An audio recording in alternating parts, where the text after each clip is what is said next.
Olá, tudo bem? De novo?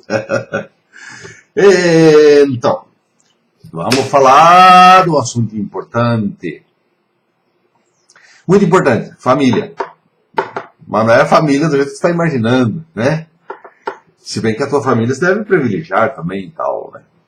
Mas nós vamos falar o seguinte. Primeiro, fazer uma abordagem aí de uma obra de 1987. Eu já li há muito tempo atrás, né? Que é do Délcio Monteiro de Lima. Esse Délcio Monteiro de Lima, em 1987, publicou um livro chamado Os Demônios Descem do Norte. Esclarecedor, né? Tal. Então, por exemplo, ele observa que essas igrejas evangélicas, né, elas estavam num programa missionário para trazer para os países fora dos Estados Unidos, não apenas a sua religião, como o seu modo de compreensão da realidade. Então, por exemplo, ele menciona o caso dos adventistas que trazem para o Brasil, que trouxeram para o Brasil, né? Não apenas pregadores, pastores, mas junto vem um exército de pessoas com o intuito de consolidar o trabalho missionário. Então vem médicos, enfermeiros e tal, todo mundo pensando igual. Então, a missão que vem dos Estados Unidos não traz apenas o Evangelho, traz o American Way of Religion. É um jeito de entender a religião, de entender o cristianismo, que vai se alastrando. Então, por isso, os demônios descem no norte. Eles estão descendo para o sul, para o Brasil, para a América Latina, aí, para trazer um jeito de compreender a fé cristã.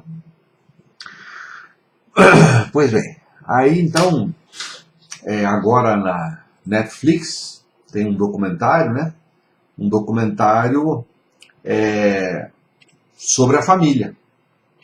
Mas interessante que esse documentário sobre a família não é sobre a família, é sobre o poder. E na Inglaterra, por exemplo, em outros países, os documentários estão deixando as pessoas completamente embasbacadas de assistirem o que acontece lá. Então, em resumo da história, vem um cidadão da Noruega, um norueguês, tal, que intentou imaginar um grupo de pessoas, tipo invisíveis, tipo uma maçonaria da vida, né? Evangélica, que pregaria Jesus Cristo, o cristianismo acima de todas as coisas, ou como um meio de infiltração no poder. Meio de infiltração no poder político. E daí qual que é a questão que está nesse documentário aí? Que esses caboclos dessa organização evangélica aí, eles estão infiltrados, não importa quem seja o presidente. Eles se infiltram. Eles estavam junto com o Reagan, com o Bush, agora com o Trump, com o Obama, com qualquer um. Eles fazem anual lá, um encontro nacional de oração. Levam o presidente e vão falar sobre...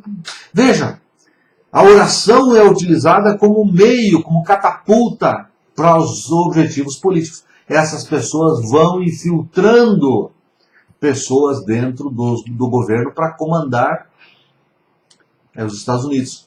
E, por certo, os Estados Unidos têm separação entre a religião e a política, mas esse grupo, essa família, que na verdade não são familiares, mas é um grupo que estende os seus tentáculos. Se você olhar no Netflix, você vai ver lá tem uma árvore embaixo da Casa Branca com raízes profundas e tal, né? Está vinculado. Essa família poderosíssima de interesses evangélicos está vinculado com a Casa Branca, né? Então, na verdade, é uma sociedade secreta de um cristianismo, de um tipo de cristianismo que está vinculado ao poder, digamos, à política e ao poder. Veja bem, quando foi realizado pelo Bush, filho, o ataque ao Iraque, o pai também atacou lá o Iraque, né? Mas depois veio o Bush filho para destruir o Iraque de uma vez.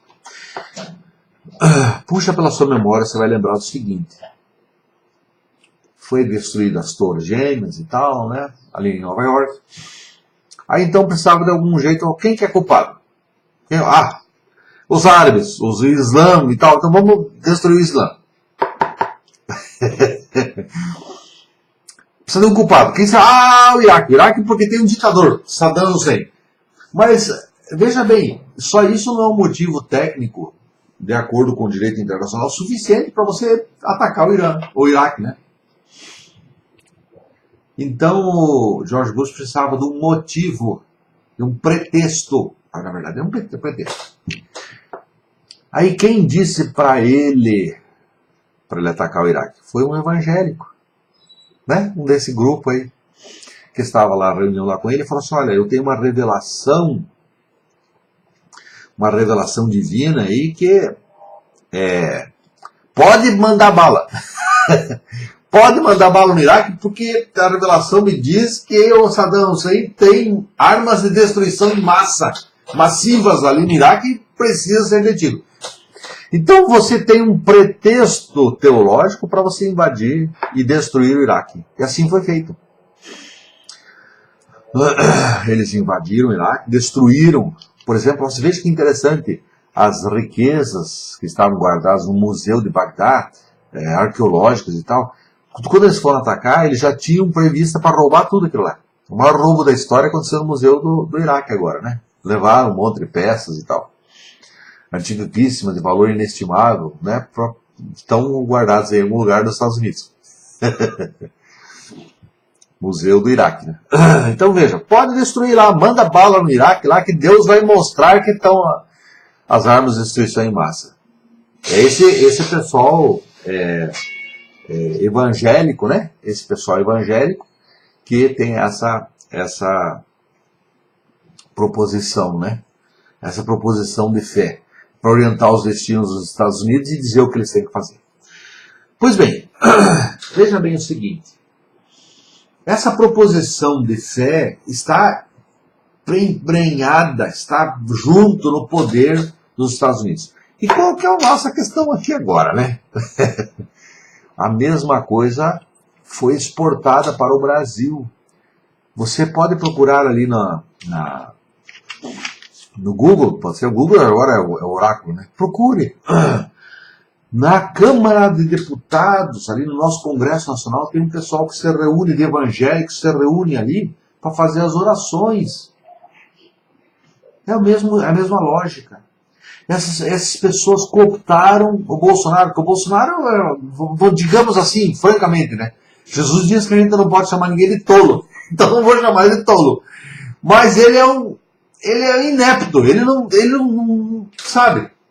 Mas quem que apoiou a candidatura desse cidadão? Que 30 anos foi lá deputado, nunca fez nada, é um louco, né? Uma pessoa que não sabe, não... até dizer o que o Bolsonaro é difícil nesse vídeo aqui, mas em todo caso, ele é uma pessoa né? Aí, arminha pra cima, abaixo, fazer as arminhas aqui agora, arminha, matar todo mundo, tá. Nas igrejas se empesteou esse tipo de pensamento. As igrejas de Cristo, tem gente que votou nele em massa. Tem pessoas que não perceberam a absoluta contradição entre portar armas e ser discípulo de Cristo, que foi crucificado pelo poder, morreu na cruz do Calvário. Então o nosso negócio não é a cruz, carregar a cruz, não carregar a metralhadora ou fuzil. Então este pessoal evangélico, que é um cancro, é um câncer, você faz parte da religião evangélica, caia fora. Para você manter um pouco de sanidade mental. Você faz parte da igreja do Silas Malafaia, caia fora. Ainda bem que eu não tenho muita audiência aqui, né? Tem poucos inscritos que ouvem o meu lero-lero aqui, né? Porque imagine se tivesse um monte de membro aqui do Silas Malafaia ouvindo o que eu falo aqui. Já estaria 200 aqui escrevendo mal de mim. Saia desse tipo de troço. Isso aí não é evangelho, isso aí é a cooptação mental. Você vai ser escravo. E o evangelho não é para te escravizar, é para te libertar.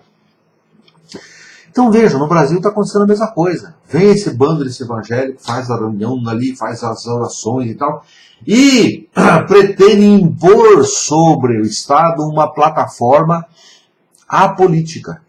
Como se fosse possível, por exemplo, o DEM, né, o PSL, todos aqueles partidos, né, da direita brasileira, tornarem-se um só, com base no cristianismo. Agora, quem não faz parte é o PT. O PT tem que cair fora, os comunistas têm que cair fora e tal.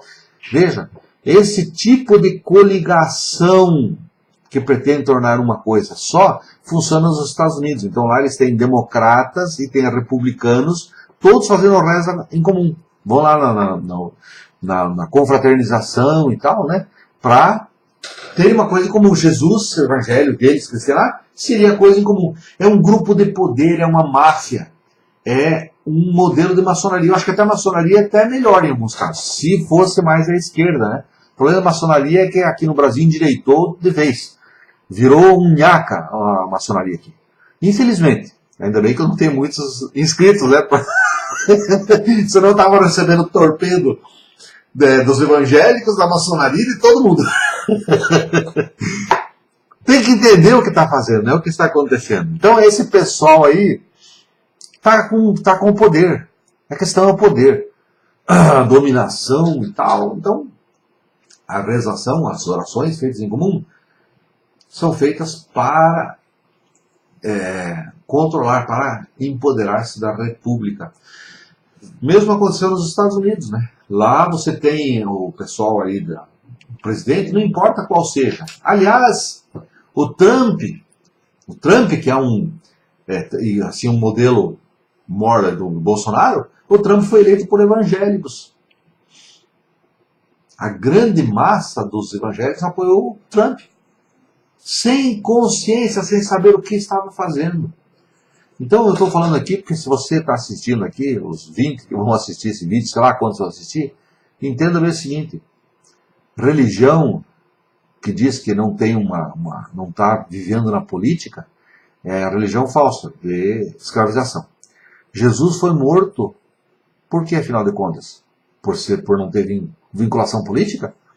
Não foi a política que se empoderou para ser Jesus? Foi morto por conta da política. Isso precisa ser entendido. A fala de que você tem que amar as pessoas é um ato político em essência. E Jesus foi morto pelas forças políticas. Então veja bem, lá no Congresso Nacional estão os evangélicos reunidos, caia fora. Caia fora. Isso não vai te dar nada de positivo. Vai fazer parte de um grupo que é um grupo mafioso, é a máfia. E você é usado, você está simplesmente sendo usado por esse pessoal. Tá? Um abraço, faça um comentário aqui, faça pergunta. Se você, eu faço parte de tal igreja aqui, quero saber se é mafiosa. Eu te digo se é. Um abração aí.